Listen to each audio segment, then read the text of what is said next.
This episode is sponsored by Bigger City. Thank you so much for supporting us and helping our show to grow.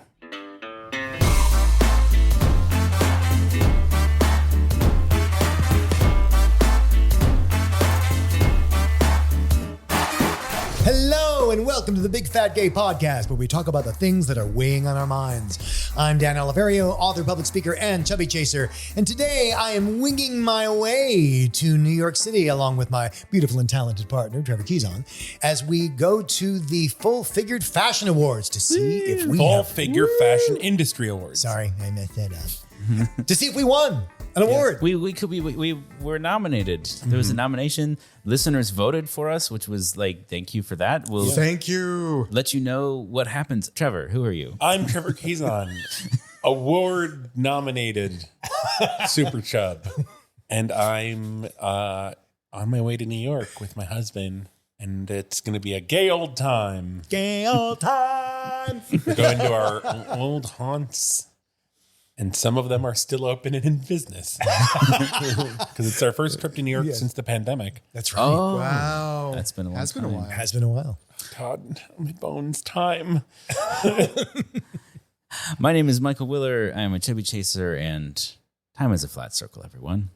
Also, this is our second episode of the Day Vibes, which is very different from our normal second episode of the Day Vibes. So no caffeine for me today. You're going to feel it. Don. Hey, everybody. My name's Don Marshall. I'm a big chubby guy living here in sunny Hollywood. And today I have so many things inside my body fighting for dominance right now. I've got beer in me. I've got a sandwich in me. I've got 7 different types of candy corn and caramel. Yeah. And Let's just say you wouldn't want to turn him inside out. No, it would not be a pretty sight right now. And I'm pretty much vibrating until the alcohol kicks in. So, hello. If you Speaking want, of the candy corn. Yeah, if you want to see us do a little candy corn taste test, that video is now on Patreon. It was a blind taste test, so we had to Yes. try and guess the flavors. Well, I wasn't blind until we'd had that last flavor. That just knocked my vision out of my body. Yeah, it was intense. Yeah, but intense is a good word for it. Thank you to our Patreon supporters, our Bigger City, everyone who finds a way to support us, even just by listening. That's you, listener. Thank you. Kiss on your forehead. Yeah, should we just dive on in? Yeah, let's do it. I vote for diving. Da, da, da. Doing a big New York dance. Da, da, da, da, da, da, da. Live from the big Here comes Apple, Trevor in on the knee baby. slide across the stage. Jazz hands. On ABC. ABC Australia. ABC. Okay, that makes more sense. They would yes, actually be It's like worried there's about extra letters here. AI beauty filters on Instagram and TikTok are causing harm in more ways than one. Which on the one hand, it's kind of like duh, but they go into a lot of reasons why that you may not have thought of. Yes. Which is quite interesting. I mean, Well, I was going to say it is, you would think like, oh yeah, it's distorting people's, like you wouldn't want to show up and not look amazing. But what I really thought was interesting is yourself, like you look at yourself and you don't look as good as the filter, and it makes you feel bad about yourself that you don't look as good as this artificially generated filter. What the issue is that they're using them so often, and that's how they see themselves even more often than they do in a mirror, than in the window, than in photos. So when they start seeing themselves without the filter, their self-image is getting damaged because they're seeing themselves as less attractive than they're used to seeing themselves. Yeah. and there's a second aspect to this. So we're talking about AI filters. So of course, AI needs to gather its information from somewhere. How does AI determine what beauty filters should look like? What does it do to a person's face to make it beautiful? And it's pulling, it has to source data from somewhere, and it's pulling from thousands and thousands and thousands of assets of what staff members have determined to be beautiful photos. Well, that's it. The staff members, there's another word for that. Basically digital sweatshops. Yeah. These people paid dollars a day to comb through piles of photos of like beautiful, not beautiful, beautiful, not beautiful. Swipe beautiful, left, not swipe right. Yeah. And And they're determining what is going to look good for you. how is the algorithm going to take, this and amalgamate them? And there's certain things that it automatically ends up doing right off the bat, which is course. like all of a sudden nobody has freckles anymore. All of a sudden people are thinner, people are younger. Whiter. With blue eyes. Yep. Well, it's interesting with the freckles thing because there was a point I feel like it was like 2 years ago or something, where like freckles were in. It's like freckles are in. People are putting artificial freckles on. They were selling like makeup to do kind of like little freckle staining. Paint And then spatter. also there were a lot of freckle filters. So related to this, it's not just the beauty filters. There's also, I mean, there's obviously a lot of AI at work at this point. TikTok has a meme maker as well. So you take a picture of yourself and it creates a meme out of you, and it's supposed to be fun and charming. But if this meme maker has a shock and surprise, a bit of anti-fat bias. the example. So this one influencer who's a little fat, I guess. She's fat. Put a picture of herself like smiling, standing in the beach in a sunset. She looks beautiful. And the meme that it made is, you know, she's smiling, but the meme above her, the text is, "Wow, this quarantine has really messed up my summer body." That's what it made. Yeah.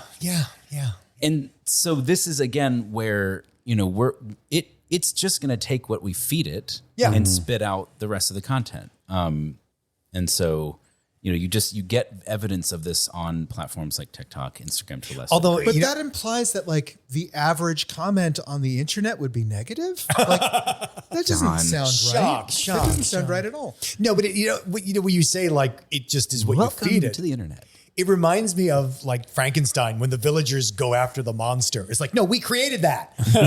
Don't be mad at it. The only practical thing to do is just have the knowledge that this is just such a skewed, insane perspective on us as people. Yeah. And, you know, walk into the, you know, AI meme maker knowing if you're a fat person, that it's probably going to say something horrible about you. And if you're fine with that, if you think it's still funny, then go for it. But just know.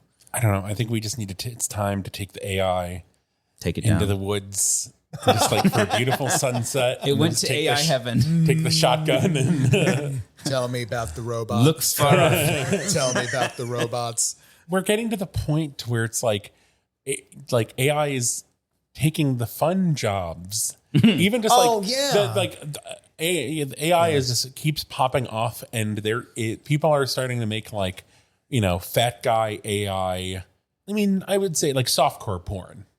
Like barely. And Even. it's Yeah. like there's Erotica. actual fat guys that are hot that are putting pictures up for you. No, it's not that. It's that with the AI, you can get chasers to show up in the same picture with them, which is unheard of in the real world, and that's why we need AI. I'm serious. That's some of the best AI generated, you know, chub porn actually has like hot chasers with them who would be seen in public with them. What's the best? I guess I'm trying to get like a got 'em sound effect. And Yeah, that works. I suppose that works. Got him.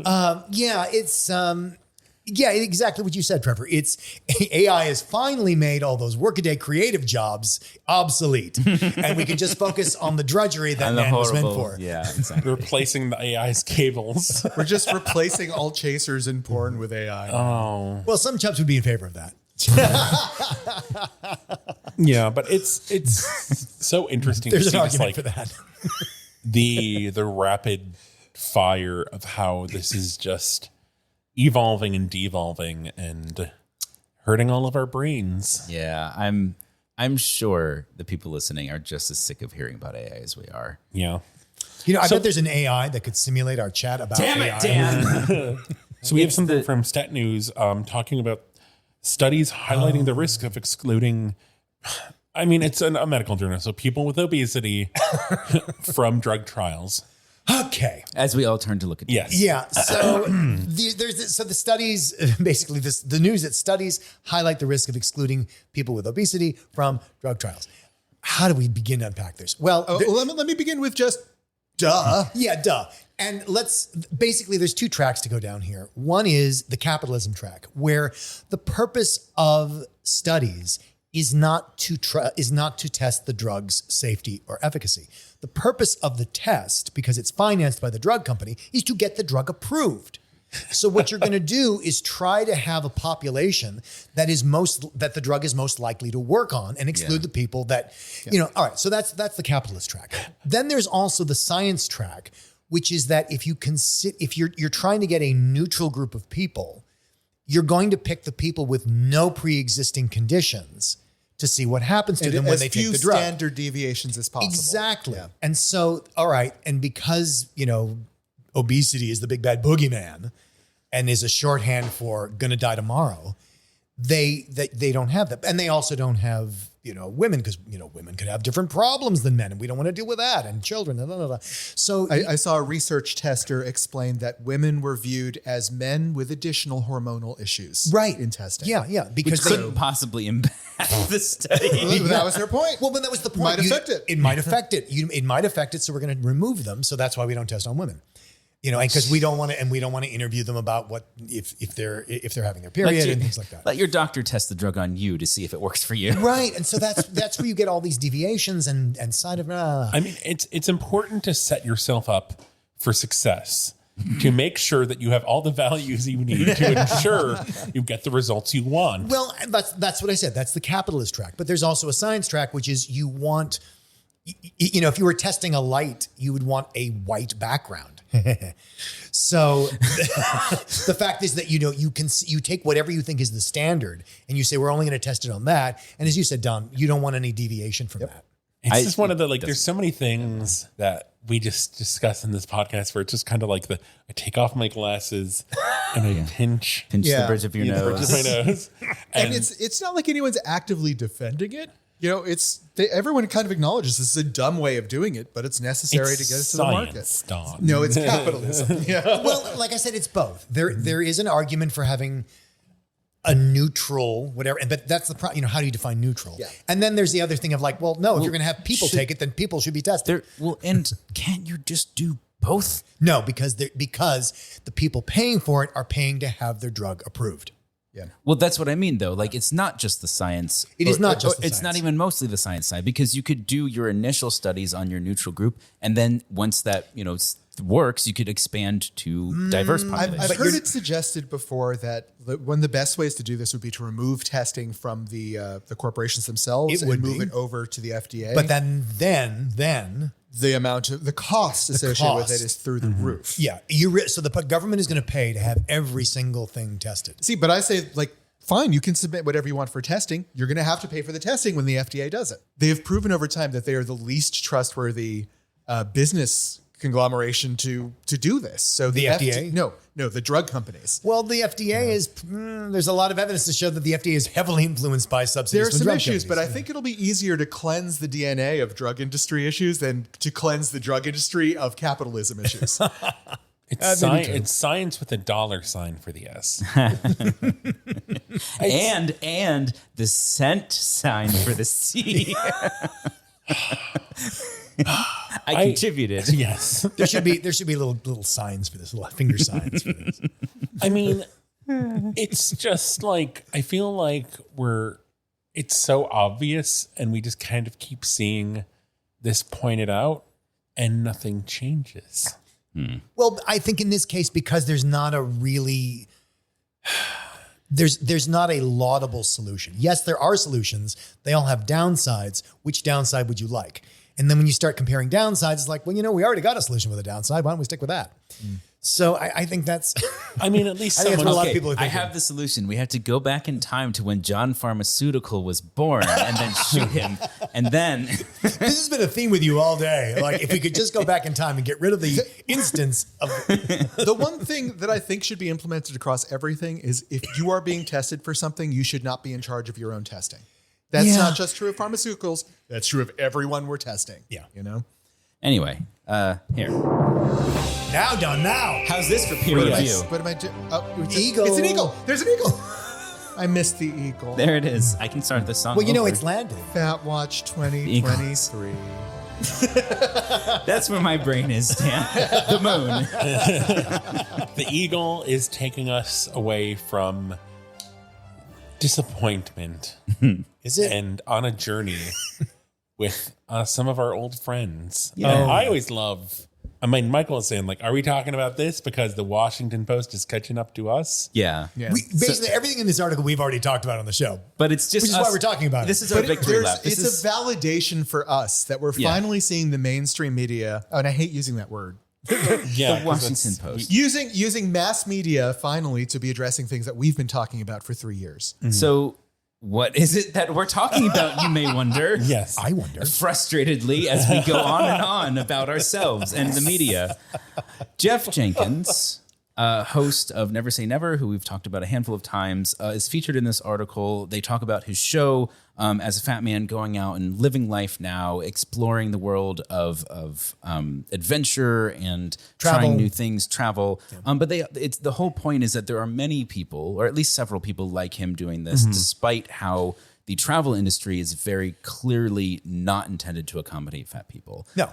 They're going out. And so another person mentioned is Jalen Cheney, who we've also talked about, who has a TikTok and talks about traveling as a very fat woman and, some of the tips that she uses to get, navigate the airport and other things.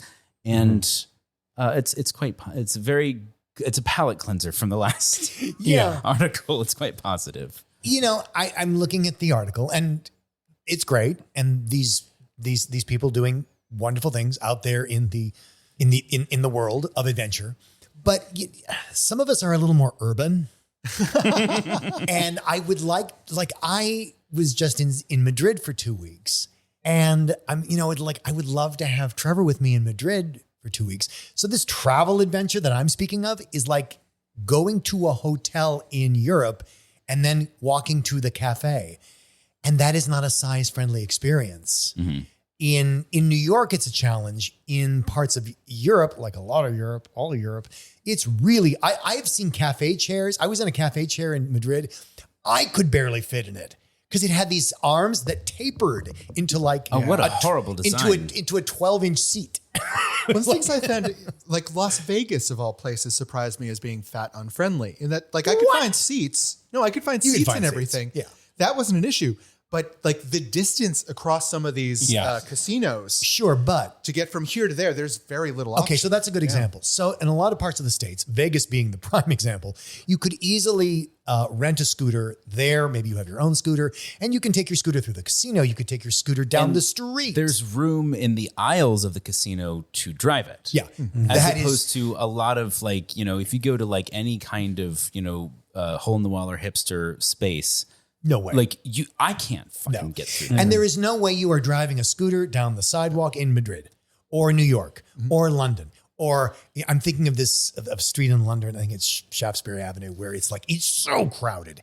You can barely walk on the sidewalk, let alone get a scooter down the sidewalk. Well, that's why I bring my cowboy hat and my air horn and it's like, excuse me, y'all, American coming through. Just bring a chaser to ride down the sidewalk to your destination. Rolling. Well, we're basically already doing our main subject. So thank you to the Washington Post for talking about the things we've already talked about. Credit us next time. Crash landing us into our main topic. Yes. What is it that we're talking about? Places that we would like to go and are apprehensive about going, or maybe even can't go as fat people. And what does that feel like, and how do you tackle those challenges if we can? Dan's already been talking about some. Yeah, and I'm not even sure what the solution is because there are wonderful, wonderful places in Europe that have become pedestrian zones. So you're not driving through center of Paris. You're not driving through downtown Madrid because it's a pedestrian zone. You might find an occasional taxi, an occasional Uber, but by and large, it's meant for walking, which is great. I think that's great. And so it's not like I want to have a minivan pull up and so Trevor can get out. But on the other hand, how do you accommodate people who are not walking for whatever reason, not just because they're fat, but maybe they're disabled or whatever it is. So I think that is something that you don't see a lot of. I didn't see a lot of it in Europe, and I don't see a lot of it in New York. Chicago, you'd know better than I would. I think Chicago, it depends where you are. The big thing with New York is the unreliability of elevators and escalators. Whether or not they're actually working. Did you see that thing? Last week we talked about Miriam Margolis's purse. Yes. And one of the things she has in her purse, because she is, she is officially deemed by the government as a disabled person, she has this magical and very heavy key I saw that was That's something genius. to I saw. elevators, like somewhere. It's like What? this. It's like this fucking Hogwarts key that she's got. I thought it was for public restrooms. Well, public restrooms or what? But where are these restrooms? I mean, again, I don't live in London, so I don't know. But she's got this big, heavy, like secret garden key, Wow. and I'm wondering, like, where's our key? All we have is a freaking handicap placard on the car. Yeah. I mean, I have to say that is its own magic key. Yeah. That has The come handicap placard? through Oh, yeah. so many times. Yeah. Situations where it would have probably like ruined the excursion to not have it. I mean, when we went to the Lizzo concert, Oh my God, that was amazing. Yeah. If you, Concerts, absolutely. I think there's a video of us while we were there waiting in the car, and we were parked. We got there quite early, but we were parked in a handicap spot right out front. Yes. It was so nice. and if we had to like go around the stadium, Well, that or would if have- Michael had to drop you off and then leave to Yeah. find parking hoof it. and then try to Yeah. get back. Oh my! That's- It's like parking twice. And that's Yeah. a big deal beyond concerts too. I've had that same experience going to like theme parks and Oh, sure. standard like county fairs and stuff. Because the county fair parking is always like, okay, you got to walk 3 miles to the fair. But you know, some of your upscale county fairs, Don, they have little trams that run through the parking lot. So I polled the audience. Did you? And I asked my partner, Michael, what are some places that you avoid going because you're concerned about them being able to accommodate you? And here was his answer. Please hold your questions till the end. Salons/spas, small airports with public. Well, go chocolate slow, go places. slow, No, go slow. I want to read the whole list first. Booth-infested restaurants, amusement parks, seasonal attractions, Halloween, Christmas events, public restrooms, medical facilities, especially cosmetic-heavy ones, government offices, zoos, friends' houses, etc. Friends' houses. Yeah. Yeah. That's valid. I Yeah. get that. I can get I've that. had more than a few friends where like there is no chair in their house that I feel safe on. Or Or bathroom. or that's yeah, tiny. just come up. It's the third floor. Where's the elevator? We don't have one. We don't have one. yeah. So salons, to top the list, salons and Yes. spas. So like, that's such it's such a wonderful self-care experience but if you don't know that you're going to be able to get that relaxation out of it. Oh God. So when we went on our cruise last year, or I guess at the start of this year, I'm getting confused now. Time's flat circle. So I booked a mani-pedi and I booked them separately because I'm like, the manicure I want to do at the start, and then I want to do like the pedicure halfway through because like we'll have had some excursions and I want to do like halfway through the trip. yeah. Okay. Halfway through the trip so that like we can have, I can have some restorative care. And the chair for the pedicure was this like raised platform thing. And the armrest went up, but it was a particularly like kind of rocky time at sea. So I was struggling to stay in this chair. And then also just because of like how my body is built, it is awkward to put my feet up. Like it would just be easy. Like I've been to some salons where I just had like my foot my leg extended with my foot on the floor, and they just kind of bent over to do it instead of putting it on one of those wheelie platforms. Right.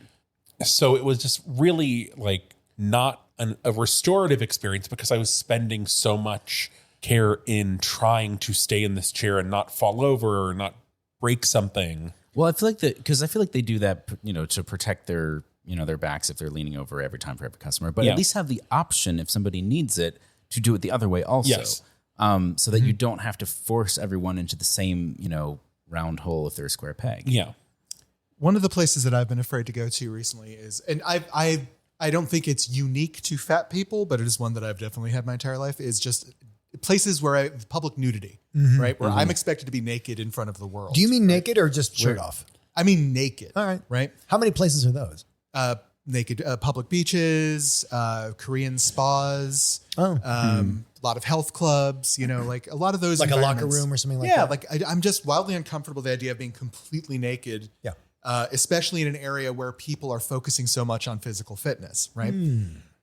Which I know is not the case at a naked beach, but it still feels that way when you're going there. Yeah. But recently, and I sent Trevor an article about this that maybe we may share on a future episode, but there's a list of like Korean spas that around the country that are recommended for big people. Oh. Right. And there's one here in LA. And I've recently reached out to another big friend of mine, and I'm going to go to this spa for the first time, and I'm terrified of it. I want to confront this fear, right? So we're going to go through that together, and he's going to hold my hand. That's great. I do want to put this out there because sometimes one of the things I find is that a lot of fat people think like, oh, it's because I'm fat. It's like, let me tell you something about locker rooms, Don. As someone who's been in a lot of locker rooms. Yeah. And really high-end stuff. So I'm thinking of the last time I was at Equinox. So Equinox is a very high-end, expensive gym. And in that locker room, I can tell you from a lot of experience, absolutely no man is willing to be naked in that locker room or even in the sauna. It was amazing to me because I'm kind of used to people being naked in a locker room. It's not that unusual. Oh my God, the way people are like putting on their shorts under their towel, on the, their underwear under their towel, the way people are like looking two ways to see if anybody's up the amount of strategizing to never be naked among people who are absolutely gorgeous. Like this is a high-end expensive gym. It's not just fat people. I think it's just body shame that men have in general. I am genuinely envious of the seniors at the gym. Yeah, There you go. I was going to say Because the lack of concern they have, it's clearly not affected. It's clearly just who they are. No, and you know what it is? It's And the usually freedom with and it. it's usually the Eastern European men. And then in my experience, it's Eastern European men who are like, yeah, I'm naked. What about it? And they are not pretty and they don't care. may everyone have the confidence of a 70-year-old naked man in a locker room. A 70-year-old Latvian man. Yeah. Blow drying their I am so testicles. deeply envious of them. That freedom. My God, how freeing would that be? Yeah. See, my concern with a Korean spa is not really being naked, but the fact that there is often a uniform that you are given, like a rental uniform. True. A robe. Not even a robe. Sometimes it's just like a pair of shorts and a t-shirt that like I would not fit in. That's one of the reasons why I'm excited about the spa list I sent you. Is specifically was written by fat people who mentioned those outfits and said they had a wide enough selection for them to wear. But see, I'm even with a lot of fat travel stuff, I'm always dubious because it's like, okay, this person is fat. They're fatter than someone who is not fat, but like I am fatter than them, and I don't know if this will necessarily work for me. What degree, what range are we actually talking about? And I mean, I think it's not even so much, I don't mean to speak for you, but see if you agree with me on this.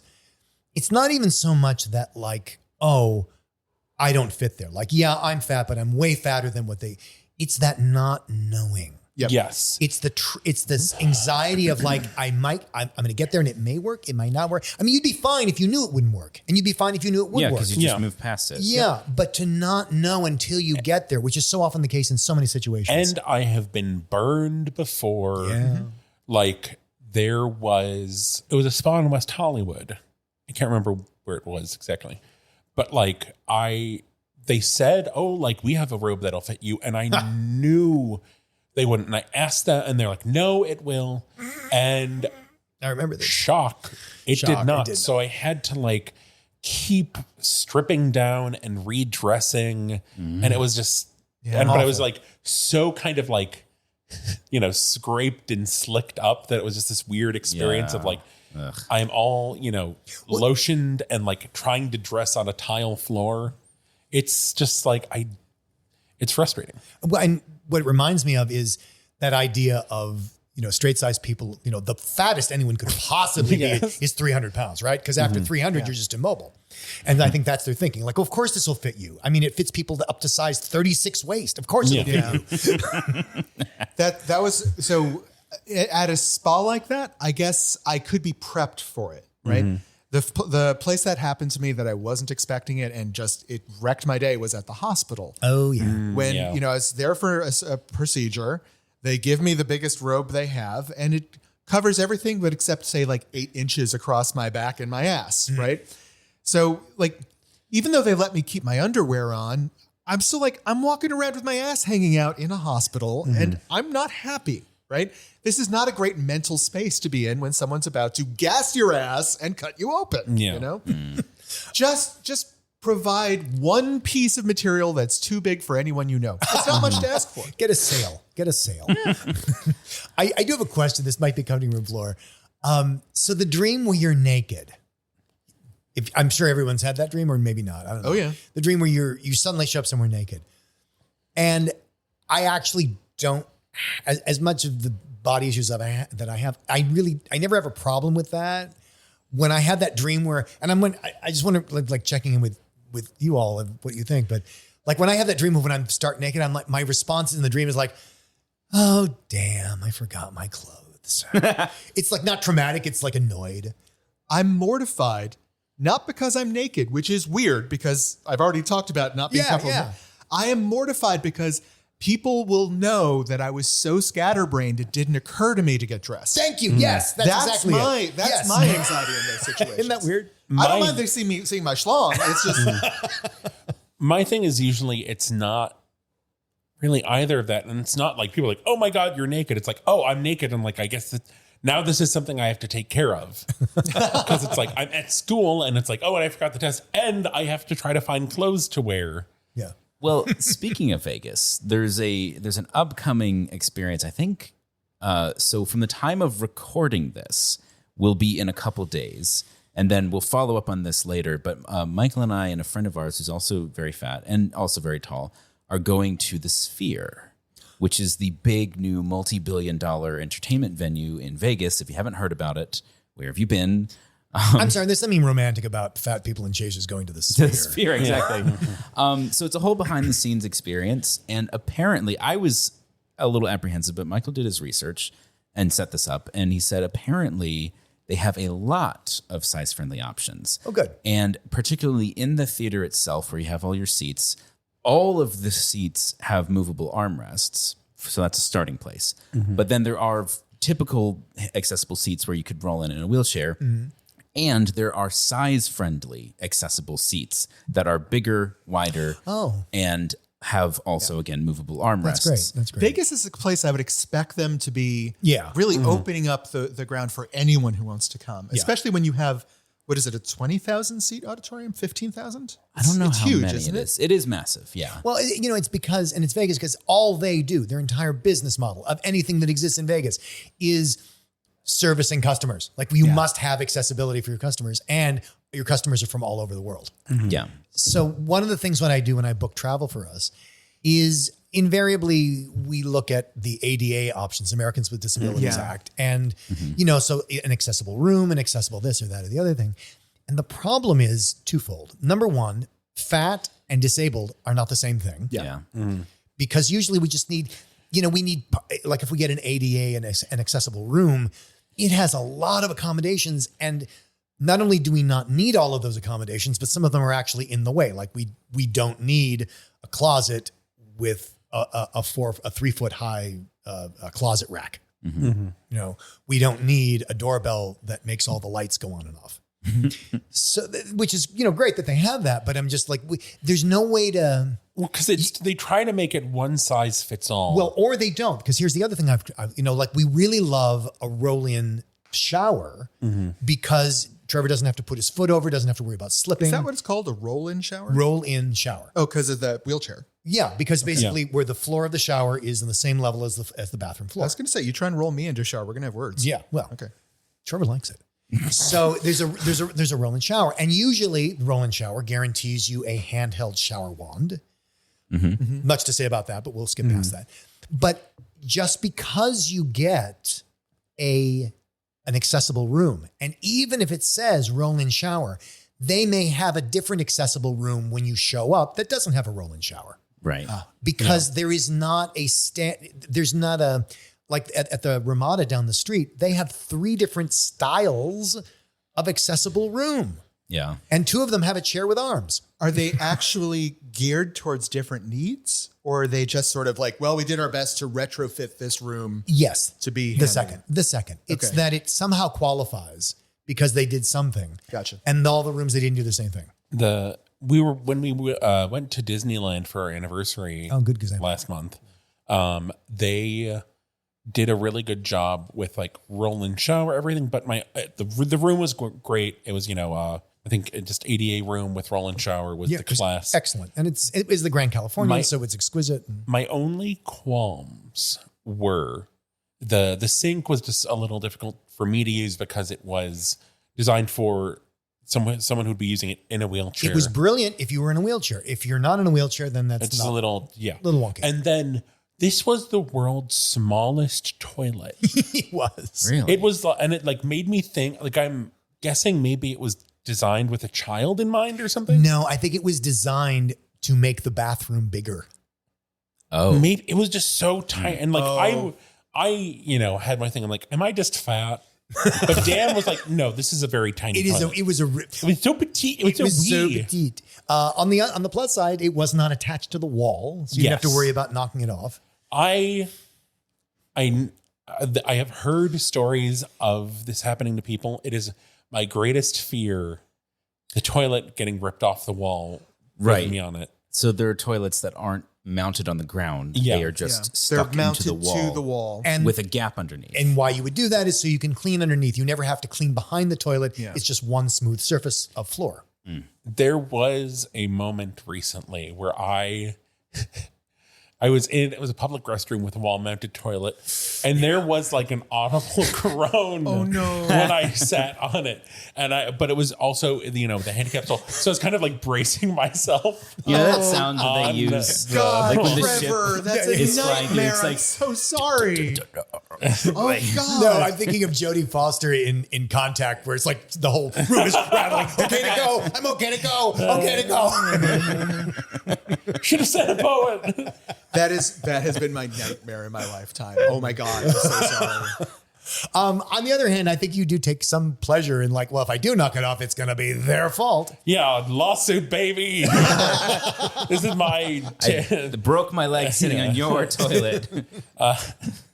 My wall-mounted toilet lawsuit money. Oh, remember when you did tear the hell out of that that wall-mounted the bench at the shower bench, the wall-mounted shower bench, which is very, very common.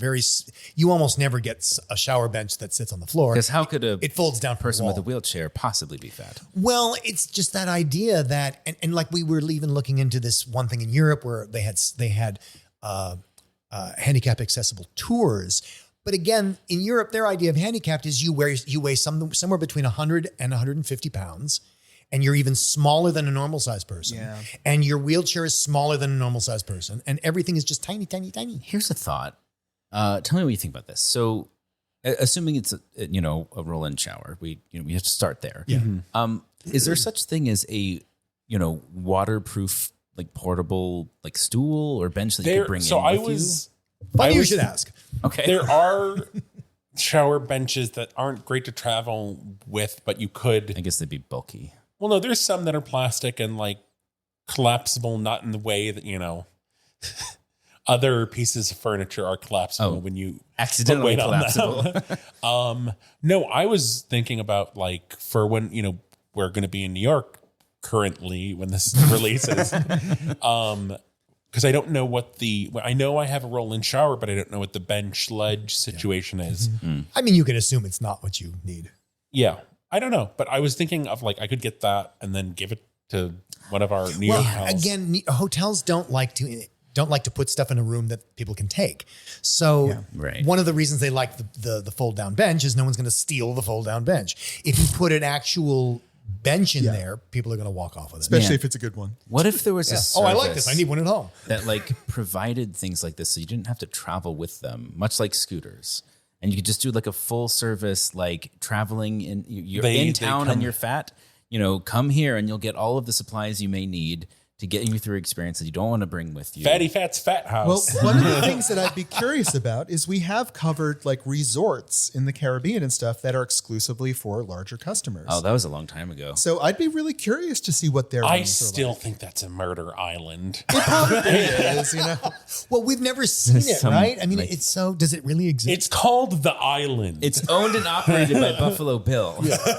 It just everything about it just seems like, this is scary. I still have a few things that I would love to do that I have irrational fears about related to weight. Yeah. So like one thing I've always wanted to do is take a hot air balloon ride.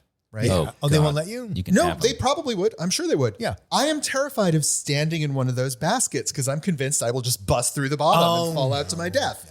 Oh, Don, This there's- is an irrational fear. I stated that in the beginning, but Not to your death. it's still there. there's so many more rational I'm fears going to fall have through with and my it alone. shoulders are going to get stuck. And it's just going to be my ass and legs dangling out the bottom of the basket. Exactly. And your pants It's are going to just a fall down. propane tank in the sky. Nothing can go wrong with that. Or biking, right? Like I would love to take a bicycle ride. I don't trust the idea of sitting on a bicycle seat because they look very small and I have a lot of weight pressing down on True. Although, one of the things we do is Trevor and I travel with a portable shower wand. But it's basically, I guess, just a cheaper version of what we have at home. Yeah. So when you get a handheld shower in almost any hotel, it has this daisy head, which is matte, which is big. And one of the things you want to do if you're really fat is you want to be able to get the wand in your folds. Because to have to lift the fold to put a big sunflower there is not exactly convenient. So we travel with that, and I think there should be a way that you could travel with. I'm going to hate saying this, a bicycle seat. Maybe not on an airplane. That could be deemed by Do we the know if TSA they as a make weapon. like fat-friendly bicycle seats? Oh, of course they do. No, of course they do. Okay, Oh, good. absolutely. But I mean, if you were going to drive somewhere, or if you just wanted to rent a bike here in Hollywood, or to see how that is, I mean, yeah, there are some very fat-friendly seats. Oh, that's nice to know. Yeah. So we touched on, well, we didn't really touch, we glossed over friends' houses. Oh, Yes. yeah. And I kind of want to circle back to that just before we wrap up, because I feel like that of all of these things that we've talked about, that is the one that is most actionable. That Yes. you could Yes. do something about or fix. I think maybe this could be a good main topic of like Okay, making your so home maybe fat save this friendly. one. Yeah. Okay. And maybe we'll even do that for next week's episode because we don't have a main topic yet. Yay. All right. So- well, hold that thought, listener. Keep it in So your I think brain. we should, because there's a lot to say about this. And I think should maybe wrap it we'll try to hold off because maybe people might have tips about things, how they can make their homework accessible. I think that's a great idea. If any of listeners out there would like to chip in something for the future episode, we'd love to hear it. Absolutely. I would love to hear from listeners either what you would love to see in your friend's apartment or what they do have that is a godsend for you. Yes, absolutely. And some apartments are just small. So how do you make the most of that space without excluding people? Yeah. Or what you've done in your own apartment. That sounds like something we could use for some future tips. But today, We have a do we different- have a different We tip? do have a tip, and we're keeping the travel theme going, and even just like Jaylyn, because NAFA for our webinar series is doing a webinar on supersized travel with Unique Gibson, who's at Juicy Peaches ATL on Instagram, and Jaylyn Cheney, who is at JBay Official, on Thursday, November 9th at 2 p.m. Pacific time. That's coming up. If you can't make it live, the webinar will be recorded and released later. On the NAFA website? Yes. On NAFA's YouTube channel. You know what I want to hear about? I want to hear about the whole airport navigation because the plane is almost the easy part compared to the airport. Yeah. Yeah, that's true. That's true. Okay. Bitland. Well, today, since we were talking about places we're afraid to go, I figured I'd collect a small list of places where everyone should be afraid to go. Florida. Texas. Florida and Texas are kind of gimmies. So we're going to go slightly more exotic locations. All right. In the Bay of Bengal, between India and Thailand, there's a tiny spot of land called the North Sentinel Island. Currently, it's illegal to go to this island due to the frequent deaths of people who shipwrecked near the island. The most recent death occurred in 2018 when an American tourist died on the beach of the island after singing hymns for a couple hours. Oh, dear. Okay. Why do people keep dying on North Sentinel Island? 1. The jungle on the island is supposedly inhabited by a modern-day dinosaur that most of these deaths are attributed to. 2.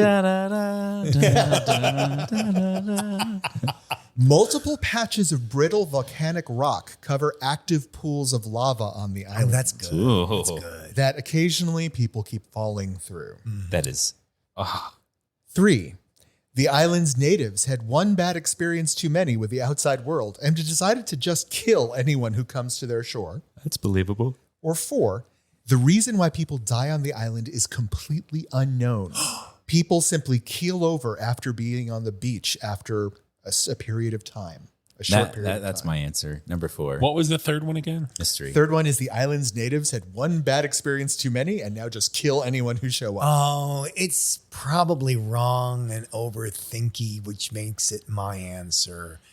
The lava rock that shatters. Shattering That's lava such a rocks. good trap It's idea such for D&D. It really is that there's some sort of like fake obsidian floor. It's really that you warm in crack. here, but you're not sure why. Yeah. All right. So you're going with that one? I have to. Which you're going for the completely Mytho unknown one? mystery. 4. I'm going to say 4. Michael? Mystery. Mystery. Well, in fact, the correct answer is the island's natives had one bad experience too Really? many, Oh, and they man. will kill your ass if you come there. So I don't blame him. there have been multiple stories about like fishing boats that have like washed up there, and then just the people got out of the boat and were just killed on the spot. Multiple shipwrecks of like people over 80, groups of 80 just being wiped out when they got there. You know, And- that is one solution to gentrification. And the most recent guy who died was an American tourist who went there as a missionary. Oh. Went Oh, there and boy, you defied asked for it, everyone. man. I'm Stood on the sorry, beach but- and sang hymns at them. Uh-huh. They chased him off twice. He went back and they finally killed him. So yeah, North Sentinel Island, Dude. not a great tourist destination. Oh, yeah. All right. But a hell of a place to evangelize. Yes. All right. The Star Mountain Range of Papua New Guinea is a majestic range of mountains in Indonesia that to this day have never successfully been explored. The last major attempt to explore them occurred in 1959 when a Dutch colonial civil servant made the attempt, which ended badly. What happened? 1. Terrible weather smashed the 2 helicopters he brought along, grounding the entire expedition in the middle of nowhere and forcing them to walk back to civilization. 2, a gigantic bird that the locals call the Amiochoka, a flying predator to have a 30-foot wingspan, apparently flew off with the expedition's guide.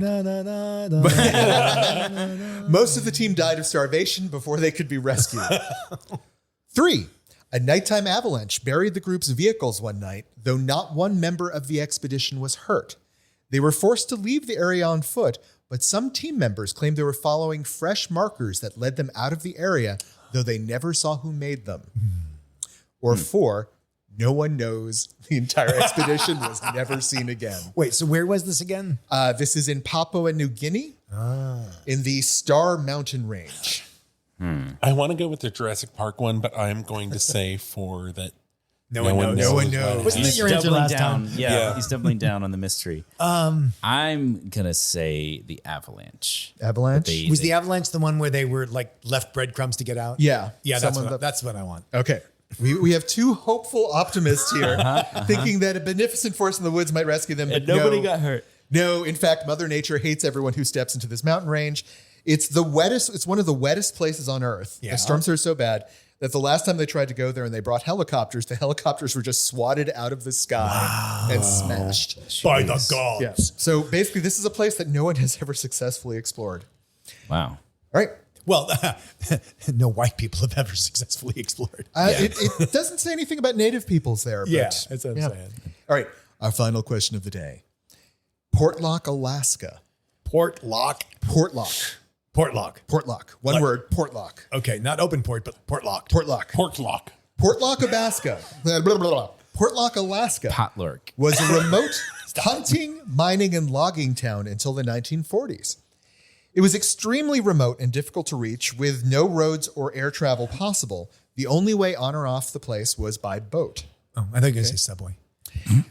Despite that, the town was almost completely abandoned over the span of 6 years.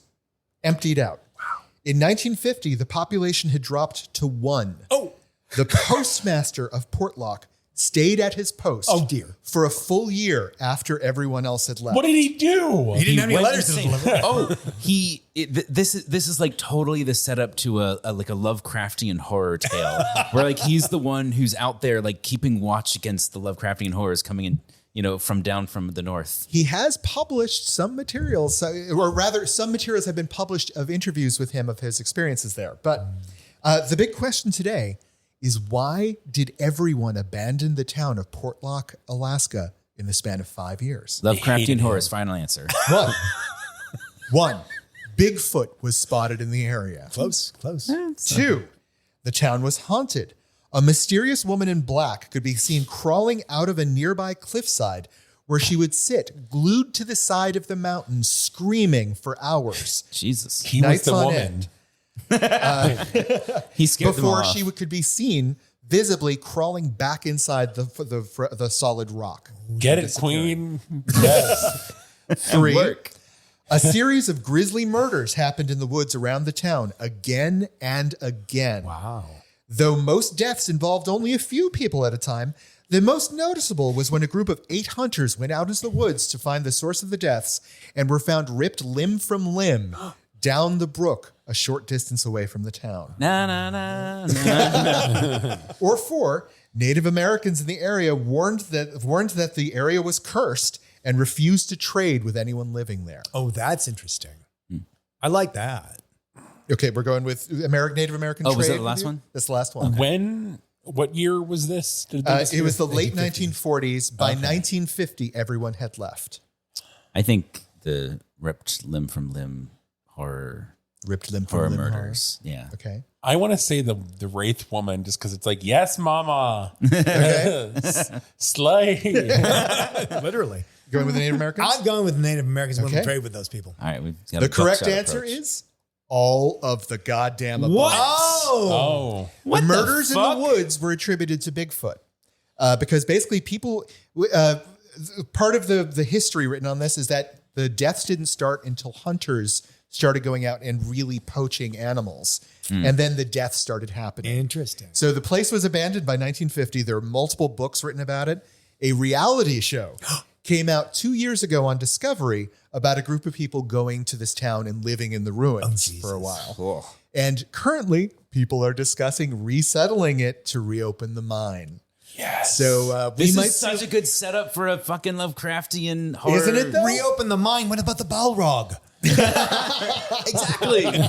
No, I do have a good. If they ever make into a movie about that, about the postmaster who stayed at his post, I do have a title for them: What is it? Dead Letter Office. Oh, that's good. I like that. That's very good. So wait, what did he do if no one was there? He was contractually obligated to stay there to get his pay and his final bonus. The postmaster had to man the post until the post office was officially closed. That's government for you. You want to know? Okay, who I just pictured in this role? I can't. I just lost. I would his say name. Bill David Maher. Harbor. Oh, I was This is thinking kind of like he's like, I was this is thinking awesome. of, He's like cracking a beer. I like yours better. I had Joaquin Phoenix in mind. Oh, I Okay. had Bill Macy. Who's Oh, the that's guy? Who's the guy? The fat guy that did the Clint Eastwood movie? Oh, 3 names. Paul Walter Hauser. Hauser. Yeah. Oh, yeah. He would also be good. I could see him doing that. So, dear listener, have you ever been a postmaster alone at a haunted village for a full year by yourself, dodging Bigfoot as he's trying to rip you limb from limb? I'm Don. Who hasn't? Trevor, where could they tell us about that experience? Well, we're on Instagram and Twitter as @BigFatGayPod. We're on Facebook as the Big Fat Gay Podcast. Leave us 5 stars there. 5 stars on Apple Podcasts, wherever you listen. Spotify too. Support us on Patreon, patreon.com/BigFatGayPod. And see the articles we talked about at www.bigfatgaypod.com, baby. Maybe you are the postman in Portlock, Alaska. Oh. And you just got the sweetest gig. You just get to sit around, go through mail, read catalogs.